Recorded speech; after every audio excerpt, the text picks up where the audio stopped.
안녕하세요. 전기캣입니다. 이번 시간에는 간단하게 휘트스톤 브릿지에 대해서 살펴보아요. 휘트스톤 브릿지는 미지의 저항을 측정하기 위한 회로라고 보시면 될 것 같아요. 얼핏 보면 조금 복잡하게 생겼는데요.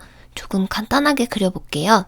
여기 전압 V가 있고 우리가 구하려는 미지의 저항을 X라고 볼게요.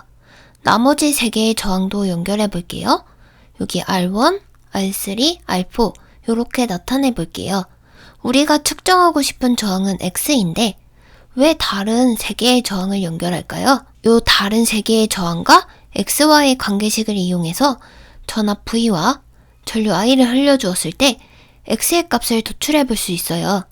X의 값을 좀 더 넓은 범위에서 안정적으로 구하기 위한 회로라고 보시면 될 것 같아요.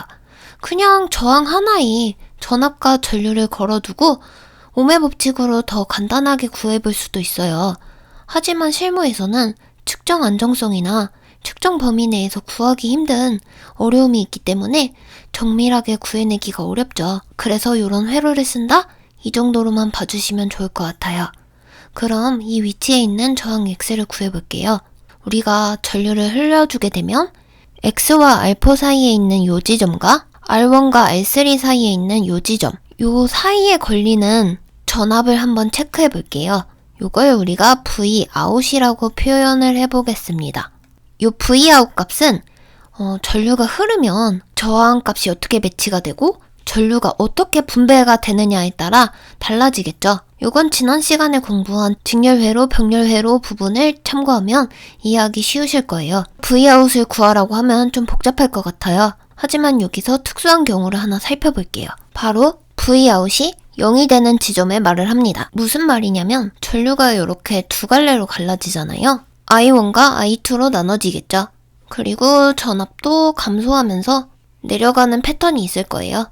위에도 저항을 거치면서 이런 식으로 내려가는 패턴들이 있을 거예요. 그러니까 여기서 여기를 통과한 전이의 양과 여기서 여기를 통과한 전이의 양이 같다면 여기 5V가 걸려 있는데 여기서 감압된 양이 2V고요. 여기도 2V라고 해볼게요.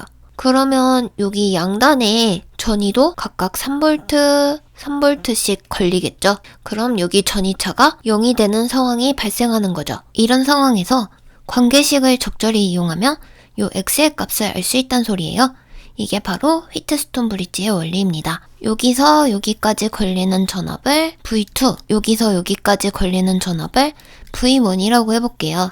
아까도 살펴봤지만 여기와 여기에 전이가 같게 하기 위해서는 V1과 V2가 같아야 되죠. 그래서 V1과 V2가 이렇게 같아야 되고요. 회로를 다시 뜯어서 여기 부분만 한정시켜서 볼게요. 그러면 저항 2개가 연결된 직렬 회로라고 볼 수가 있어요. 그리고 전체를 보면 위에 쪽이랑 병렬로 연결되어 있다고 볼 수가 있고요. 그렇다는 얘기는 여기 양단에 걸리는 전압은 V로 같을 거예요. 하면 여기는 직렬 회로니까 V1을 우리가 구해볼 수가 있어요. V1은 R1 플러스 R3분의 R1만큼의 분배가 되겠죠? 여기 곱하기 V를 하면 요 정도만큼의 비중을 V1이 차지한다는 이야기가 되겠죠. 여기 위쪽도 똑같은 직렬 회로니까 똑같이 식을 적용시켜 줄 수가 있어요. 그 얘기는 V2는 X 플러스 알파분의 X 곱하기 V라고 볼 수가 있죠. Vout이 0일 때 상황에서는 V1과 V2가 같고 그러면 요것과 요것이 같다는 소리죠. 계산을 좀 편하게 해보려고 식을 역수로 취해서 써볼게요. R1분의 R1 플러스 R3 곱하기 V는 X분의 X 플러스 알파 곱하기 V랑 같은 거죠. 양변에 V 날려줄게요. 그리고 식을 좀 더 정리해서 써볼게요. 식을 요렇게 분해해가지고 써볼 수가 있겠죠. 그러면 R1분의 R3 플러스 1, X분의 R4 플러스 1이 될 거예요. 양변의 1도 같으니까 소거시켜줄게요. 최종적으로 정리를 하면 R1분의 R3는 X분의 R4가 나와요. 이 식은 무슨 뜻이냐면 얘와 얘와 얘가 비율이 같아야지 Vout이 0이 되는 지점이 나올 수 있다는 뜻이에요. 우리가 이 회로를 끓인 것 자체가 여기 X값을 구하는 게 목적이었죠. 다른 상황이었다면 값을 구하는 게 좀 복잡해졌을 거예요.